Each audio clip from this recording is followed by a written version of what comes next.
The My Classes page. To start, navigate to the Teacher Portal.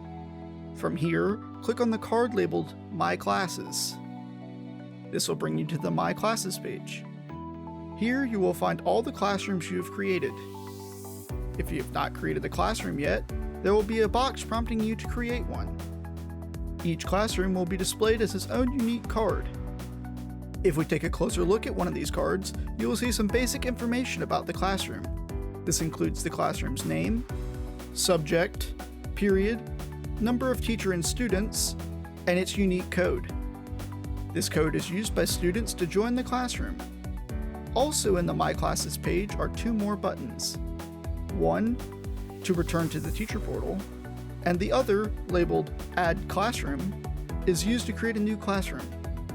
If you have any more questions, check out our other tutorials, or the FAQ page on our website. If you still have not found the answer to your question, feel free to send an email to support@plasma.games. Have a great day.